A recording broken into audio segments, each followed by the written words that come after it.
आप देख रहे हैं न्यूज इंडिया, आपके साथ मैं रचना बंसल। देश की सबसे पुरानी पहाड़ी श्रृंखला जो दिल्ली को जहर से बचाने वाली एक प्राकृतिक दीवार भी है, आज वही अरावली फिर से चर्चा के केंद्र में है। केंद्र सरकार ने अरावली में नई माइनिंग पर पूरी तरह से ब्रेक लगा दिया है। अब सवाल ये कि क्या ये फैसला वाकई दिल्ली की सांसें बचाएगा या फिर कागजों में सिमट कर ही रह जाएगा, क्योंकि जहां एक तरफ सरकार इसे ऐतिहासिक कदम बता रही है, वहीं विपक्ष ये कह रहा है कि ये सिर्फ दिखावा है।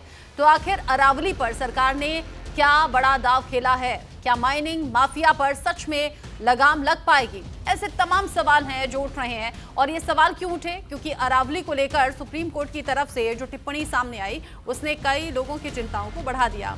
पर्यावरणविद से लेकर आम आदमी तक अरावली श्रृंखला को लेकर चिंता में आ गए। और अब सरकार इस पर बड़ी बात कह रही है कि किसी तरह से कोई नई माइनिंग नहीं होगी, यानी अरावली को बचाता हुआ ये बयान फिलहाल नजर आ रहा है। लेकिन इससे पर्यावरण पर असर क्या होगा और क्या इस तरह के इनिशिएटिव के बाद विपक्ष जो सवाल कर रहा था, उन सवालों पर लगाम लग पाएगी क्या?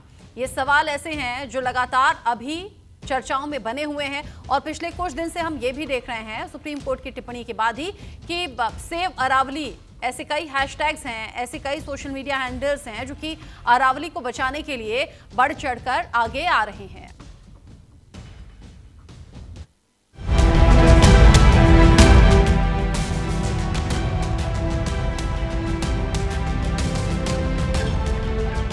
अरावली में नए खनन पट्टों पर रोक,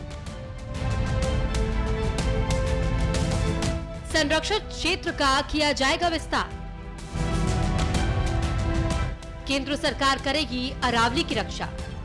अरावली वही पहाड़ियां जिन्हें उत्तर भारत की जीवन रेखा कहा जाता है। राजस्थान से हरियाणा होते हुए दिल्ली तक फैली ये श्रृंखला अब सरकार के फोकस में है। केंद्र सरकार ने साफ ऐलान कर दिया है कि पूरी अरावली रेंज में नई माइनिंग लीज पर अब पूरी तरह रोक रहेगी। पर्यावरण मंत्रालय ने सभी राज्यों को निर्देश जारी किए हैं कि अब किसी भी हाल में नई खदान की अनुमति नहीं दी जाएगी। अरावली दुनिया की सबसे प्राचीन पर्वत श्रृंखलाओं में से एक है। ये पहाड़ियाँ सिर्फ पत्थरों का ढेर नहीं, बल्कि दिल्ली एनसीआर की प्राकृतिक सुरक्षा दीवार है।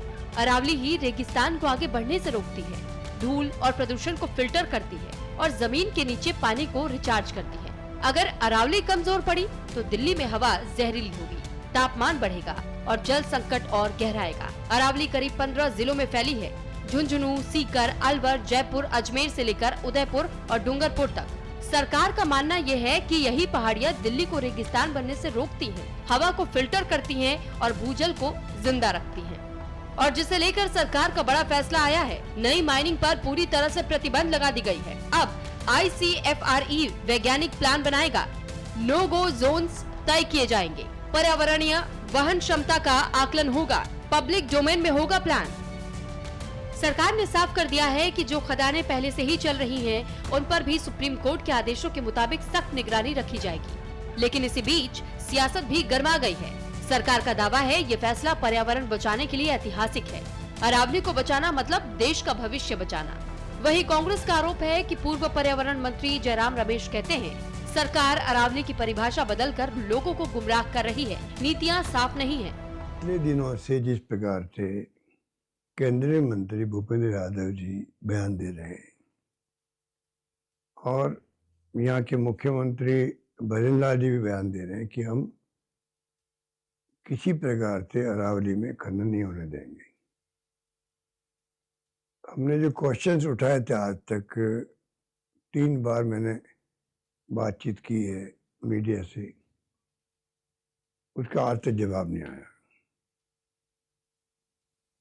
और ऊपर से दबाव दे रहे मीडिया पर कि आप इसको इश्यू मत बनाओ, CMO इस काम में लगा हुआ है। अगर अरावली बची तो दिल्ली को जहरीली हवा से राहत मिलेगी, लेकिन अगर अरावली टूटी तो एनसीआर दम घुटने से जूझता रहेगा। सवाल ये नहीं कि फैसला हुआ या नहीं, सवाल ये है कि क्या इस फैसले पर जमीन पर अमल होगा। तो साफ है सरकार ने इरादा तो दिखा दिया है, लेकिन इरादों की असली परीक्षा अब जमीन पर होगी। अरावली बचेगी तो दिल्ली बचेगी, और अगर ये पहाड़ियाँ टूटी तो सिर्फ पत्थर नहीं गिरेंगे, पूरे एनसीआर की सांसें टूटेंगी। Bureau report, news India. क्योंकि जब सुप्रीम कोर्ट की तरफ से टिप्पणी सामने आई तो कई पर्यावरणविद भी इसको लेकर चिंतित दिखे। आम लोगों तक जब ये खबर पहुंची तो उन्होंने भी सोशल मीडिया पर हैशटैग के साथ मुहिम छेड़ दी कि अरावली को बचाना है। आज जब केंद्र सरकार की तरफ से ये इनिशिएटिव पर बात हो रही है कि किसी भी तरह के खनन पर रोक है, कोई नई माइनिंग नहीं होगी, तो इस पर बात हम कर लेते हैं। मेरे साथ में खास मेहमान जुड़ गई हैं, शर्मिला ओसवाल जी मेरे साथ में जुड़ गई हैं पर्यावरणविद के तौर पर।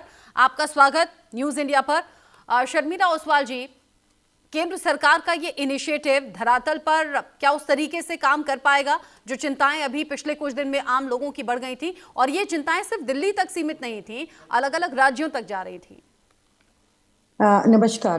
पूरी दुनिया में एक बाजू पूरे क्लाइमेट चेंज से जूझ रहे हैं, एक जगह दिल्ली मरने की कगार पे है पोल्यूशन के नाम पे, डस्ट के नाम पे, और एक जगह यह जो निर्णय आया सुप्रीम कोर्ट के निर्णय की मैं बहुत रिस्पेक्ट करती हूँ, पर ये क्लाइमेट रेजिलियंस के लिए जो आज पूरी दुनिया में बिलियंस ट्रिलियंस, ये जितने भी G20 के बाद COP29, COP30, बाकू, फिर ब्राज़ील, जहाँ पे इंडिया एक बहुत बड़ा कंट्रीब्यूशन करता है, क्लाइमेट के ऊपर बात करता है, तो इन सारे हालात के होते हुए हम मतलब ये जो निर्णय आया, और अरावली सिर्फ अरावली नहीं है, मतलब वो हिमालय से भी पुरानी है। अगर राजस्थान का इतिहास देखेंगे तो एक बिश्नोई समाज की महिला जिसने वो एक पेड़ जो कि बिल्कुल छोटा सा सामान्य पेड़ के लिए इतनी बड़ी लड़ाई लड़ी थी 300-350 महिलाओं को लेके 17वीं शताब्दी में, तो ये तो एक पूरा अरावली है। वाटर रिचार्ज करता है, दिल्ली कॉरिडोर के लिए एक डस्ट या एक जिसको कहते हैं पोल्यूशन का प्रोटेक्शन है। एक जगह हम जो समस्या है उसे सुलझा नहीं पा रहे। ये इनफैक्ट मैं तो इसे इस तरह इंटरप्रेट करूंगी कि जो एक क्लाइमेट इंश्योरेंस है हमारे पास, एक बार इकोलॉजी डिस्टर्ब हो गई, भले आप उसको सस्टेनेबल माइनिंग कह लीजिए, सस्टेनेबल माइनिंग यह एक नथिंग बट ग्रीन लेबल है। क्योंकि क्या हम एनफोर्समेंट में, मॉनिटरिंग में, ऑडिट्स में, रिहैबिलिटेशन, जब हम माइनिंग की बात करते हैं तो वहां पे हम जरूर फेल होते हैं। तो ये सारे मुद्दे ध्यान में रखने की बहुत जरूरत है।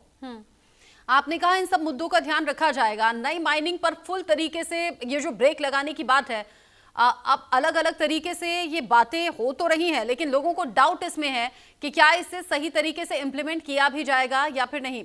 मेरे साथ में नवीन चोमल जी जुड़ गए हैं जो कि सीनियर एडवोकेट हैं सुप्रीम कोर्ट से। आपका भी बहुत स्वागत न्यूज इंडिया पर। नवीन चोमल जी, चूंकि सुप्रीम कोर्ट की टिप्पणी ने बहुत से लोगों की चिंताएं बढ़ा दी थी, पर्यावरणविद से लेकर आम लोग तक इस पर बात कर रहे थे, अब केंद्र सरकार के इस इनिशिएटिव पर क्या चिंताएं दूर होने जैसा कुछ आपको समझ में आता है, अगर लीगली इसे देखें हम?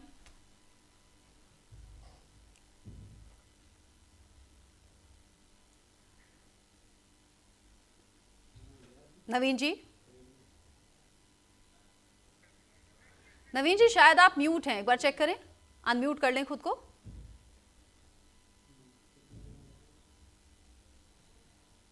थोड़ा सा बफरिंग हो रहा था मेरा नेटवर्क, तो मैं प्रार्थना करूंगा कि एक आपका प्रश्न रिपीट कीजिए। जी नहीं, आपका क्वेश्चन रिपीट कीजिए। मैं मैं ये पूछना, ठीक नवीन जी, मैं ये पूछना चाह रही थी, सुप्रीम कोर्ट की टिप्पणी ने बहुत से लोगों की चिंताएं बढ़ा दी थी अरावली श्रृंखला को लेकर। आम लोग भी इसके बारे में बात करने लगे थे, पर्यावरणविद तो पहले से इसके बारे में जानते हैं। अब जब केंद्र सरकार, क्योंकि बहुत ज्यादा ये सोशल मीडिया हैशटैग बढ़ गए, विपक्ष हमलावर हो गया, तो केंद्र सरकार कह रही है किसी भी तरह का नई माइनिंग यहाँ नहीं होगी। क्या इसे वाकई हकीकत में होते हुए देखा जाए, निश्चिंत हुआ जाए क्या इसके बाद? देखिए, इसका जो पर्पस है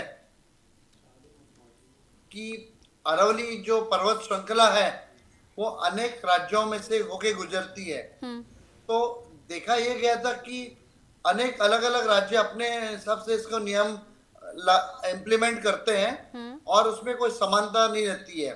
इसलिए वो जो 100 मीटर का जो रूल बनाया था कि इसके ऊपर का ही हिस्से में हो पाएगा, तो आप देखिए कि माइनिंग जो है वो देश के हित में होती है, जहां जहां आवश्यक है, तो माइनिंग कोई गलत कार्य नहीं है। पूरे विश्व में सभी देश करते हैं अपने में संसाधन जो होते हैं नैसर्गिक, उनका उपभोग लेना, और तो वो गलत नहीं है। परंतु अभी ये जो पर्यावरण वाले जो लोग होते हैं उनका एक अलग एजेंडा होता है, उनका पीछे का अलग थिंकिंग होता है कि जहां उनको सुविधा नहीं हो, जहां देखता है कि राष्ट्र का विकास हो रहा होगा, तो विदेशी शक्तियों के ये पेरोल पे जनरली वो लोग रहते हैं, तो पीछे से जो डायरेक्शंस आते हैं उसके अनुसार ये लोग अपनी याचिकाएं बना के फाइल करते हैं वगैरह से।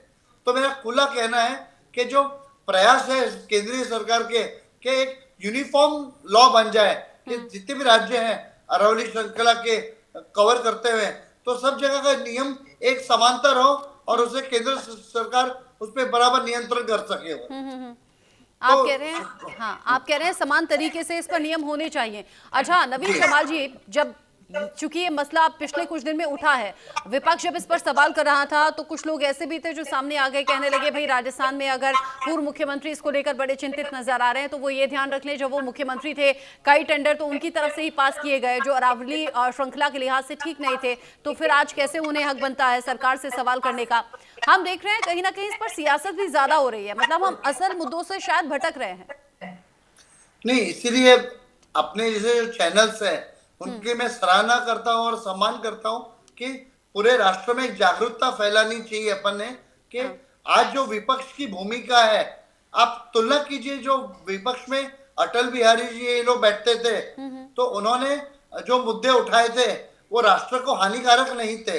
यहाँ तक कि आप समझिए कि जब राष्ट्रहित का प्रश्न हुआ था जेनेवा में तो पीवी नरसिम्हा राव जी ने सबसे अधिक विश्वास अटल बिहारी पे किया था कि ये जाएंगे तो पूरे भारत का पक्ष सही से रख के विश्व में एक विजय प्राप्त करा के रहेंगे, और भारत का जो डेलीगेशन गया था वो पाकिस्तान को जो एजेंडा था उसको परास्त करके आया था।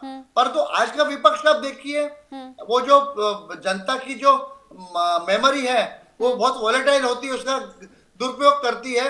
और जैसे आपने सही उदाहरण दिया है कि राजस्थान के जो पूर्व मुख्यमंत्री थे जब वो स्वयं सत्ता में थे तो उन्होंने तो जिस प्रकार छूट दे रखी थी जो पर्यावरण को हानिकारक था, आज वो भूल गए हैं कि वो जानते हैं, वो लाभ उठाना चाहते हैं कि भाई जनता शायद तो इस बात को भूल चुकी होगी, परंतु आपको और हमें तो उसको जनता को बताना पड़ेगा कि देखिए इस प्रकार का विपक्ष आज गैर जिम्मेदार विपक्ष है देश के अंदर, दुर्भाग्य से।